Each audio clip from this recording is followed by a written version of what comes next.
Primera semana en Cali, contentos, felices. Esto es como volver a alimentarse el corazón de educación y ahora vamos para Manizales. Vamos a ver qué nos encontramos. ¡Vamos, Cris!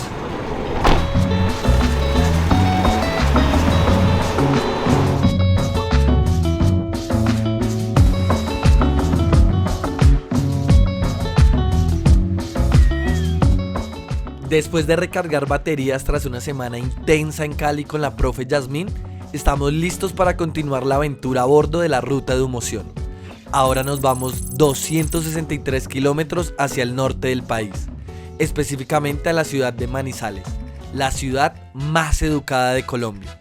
Entre el año 2015 y 2019, Manizales logró pasar del 100% al 120% de cobertura en educación superior. Todo esto gracias a iniciativas como la Universidad en tu Colegio, promovida por la Fundación Luker, la Alcaldía de Manizales e instituciones de educación superior públicas y privadas. Quédate con nosotros en la ruta y acompáñanos a descubrir educadoras y educadores que le ponen emoción a la educación.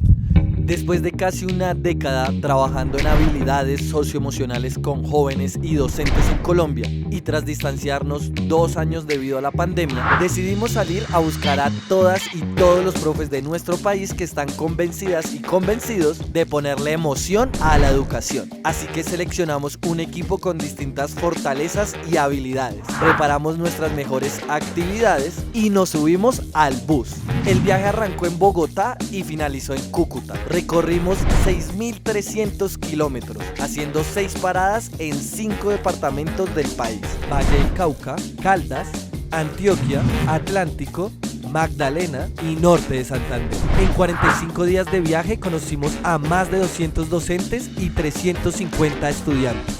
Acompáñanos en esta aventura, donde descubriremos juntos a las educadoras y educadores que están poniéndole mucha emoción a la educación. Hoy conoceremos al profesor John James Castillo, quien trabaja como profesor de religión y ética en la institución educativa Marco Fidel Suárez.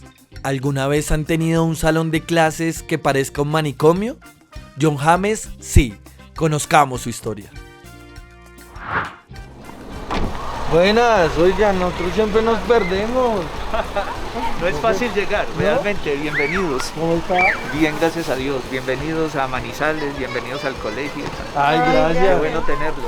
No, y vea este sol que nos recibe. No, una maravilla. Pudimos ver el nevado esta mañana, pero claritititico. Mi nombre es John James Castillo Herrera. Trabajo en la institución educativa Instituto Técnico Marco Fidel Suárez. Soy docente de humanidades, específicamente ética, religión y filosofía. Instituto técnico porque manejamos especialidades técnicas. El colegio en este momento tiene 2 especialidades, que es metalmecánica y electrónica. Cuando yo llego al colegio, llego al Colegio San Agustín. San Agustín era aparte del colegio Marco Fidel Suárez, eran 2 colegios diferentes, tenían 2 rectores diferentes. El Colegio San Agustín es un colegio, o era un colegio que estaba ubicado en uno de los sectores más vulnerables de la ciudad de Manizales. Nosotros lo llamamos la galería, donde confluyen una cantidad de situaciones. Digamos que el entorno, mirado desde esa perspectiva, uno dice es un entorno demasiado complicado. Pero la institución como tal, si bien estaba enclavada en ese entorno, uno pasaba a la puerta y ya era otro ambiente. Teníamos un buen equipo de trabajo en San Agustín. Llegamos 6 personas nuevas en el año 2015, incluyéndolo a él.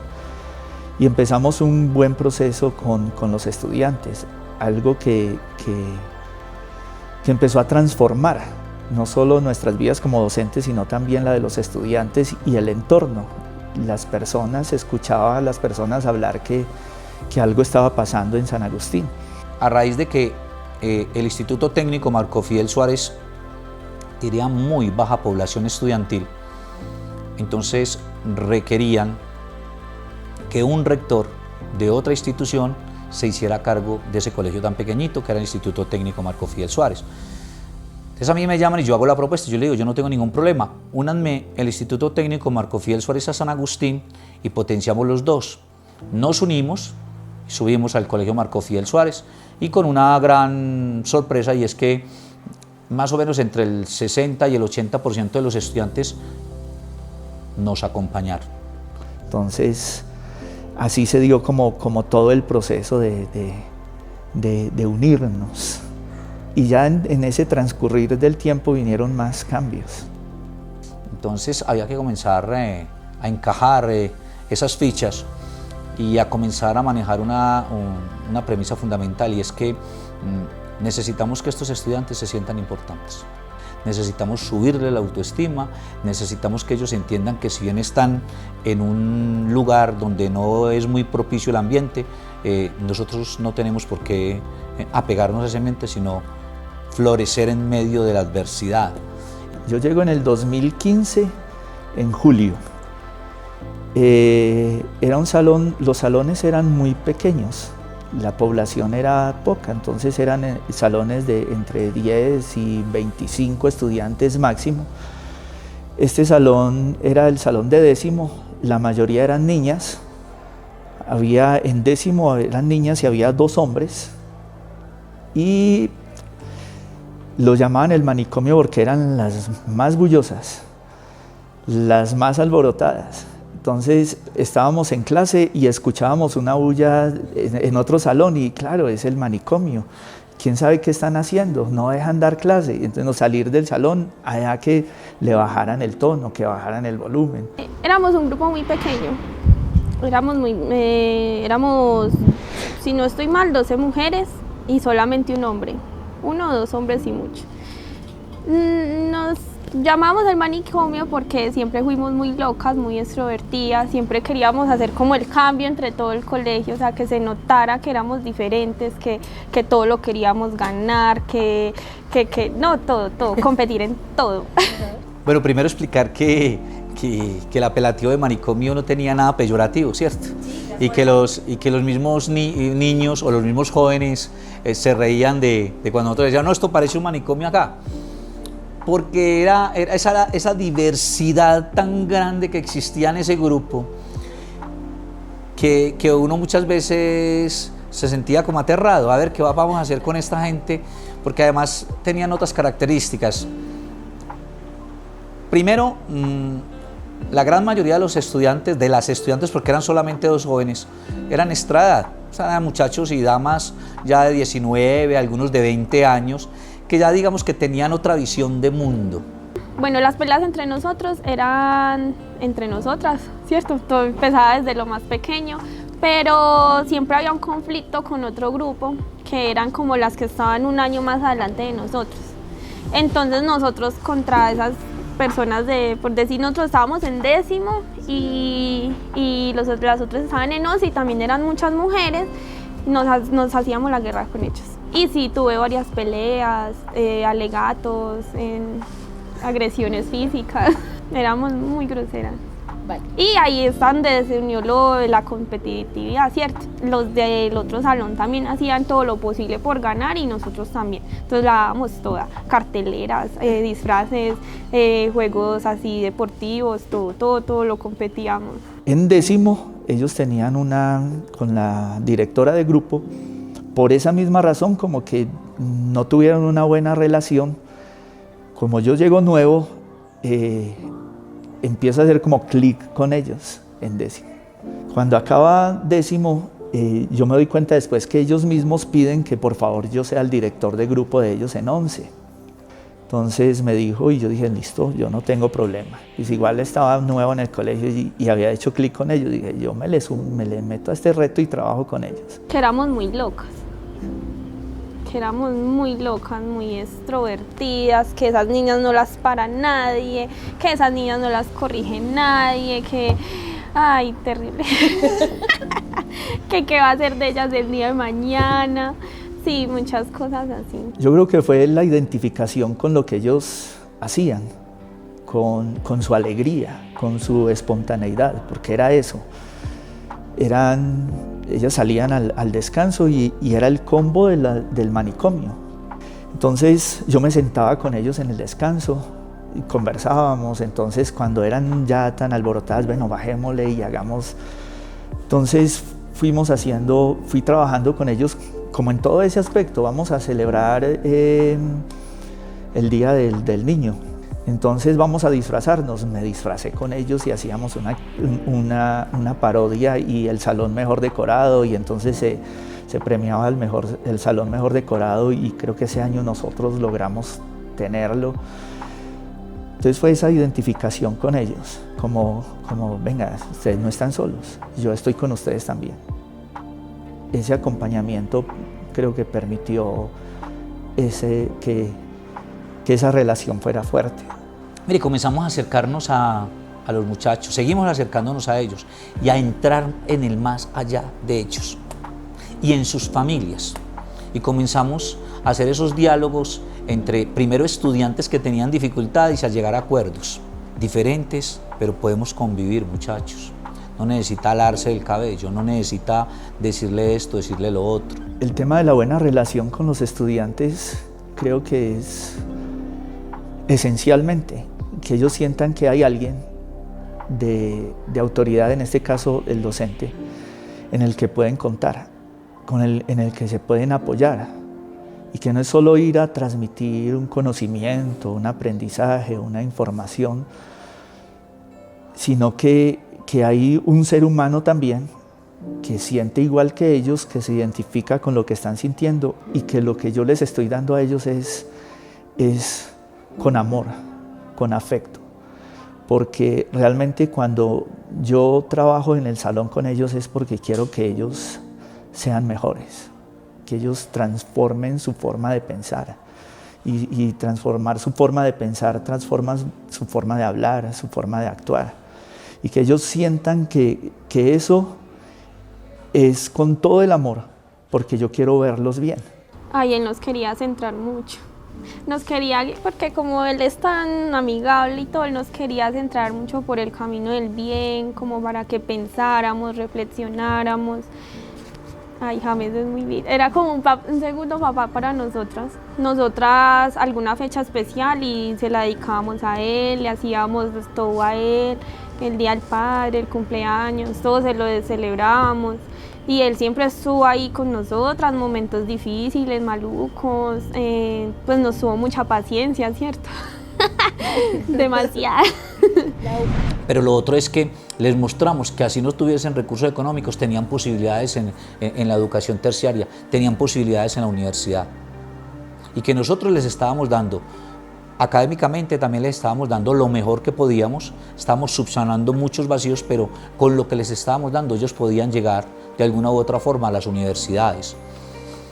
Entonces, ellos vieron que realmente habían unas posibilidades, que el hecho de que no tuvieran recursos económicos era que se tenían que quedar allí.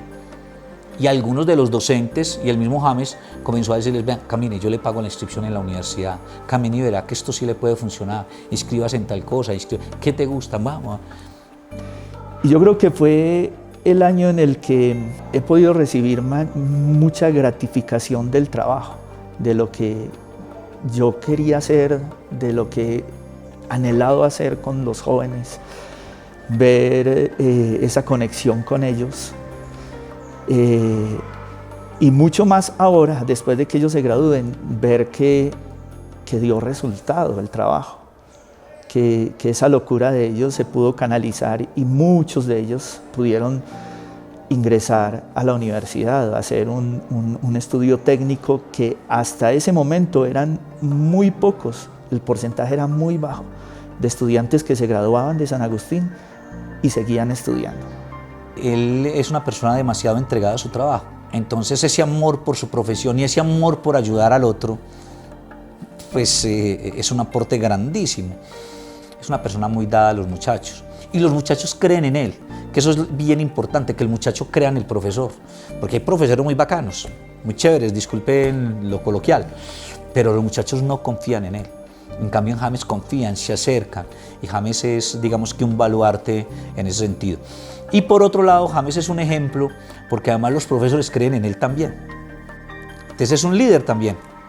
Este es nuestro líder, conciliador, apacigua los ánimos y es nuestro motivador para la buena convivencia. Gracias, mi James.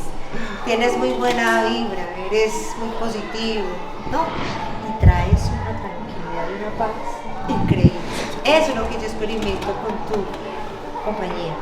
De verdad que sí. Muchas gracias. Sí, la verdad sí hace falta tener personas así en la vida de uno y muchas veces uno está ahí como en un obstáculo, como pensativo de las cosas y cuando uno quería acudir a él le daba a uno consejos muy bonitos y la verdad eso sí hace mucha falta, la verdad, lo extraño mucho.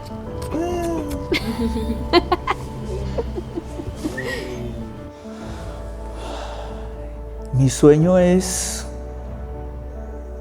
poder seguir viendo jóvenes transformados, estudiantes transformados, que ellos tengan la habilidad de cambiar su forma de pensar.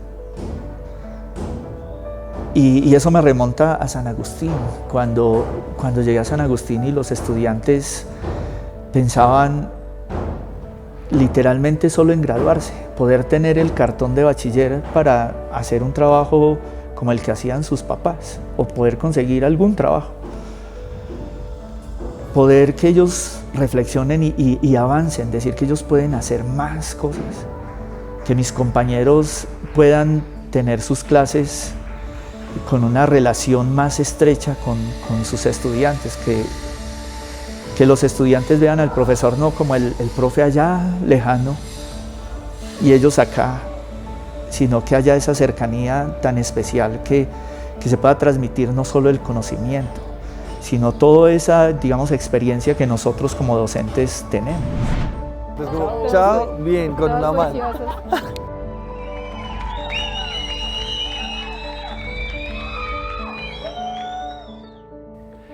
En la vida hay que morirse varias veces para después renacer.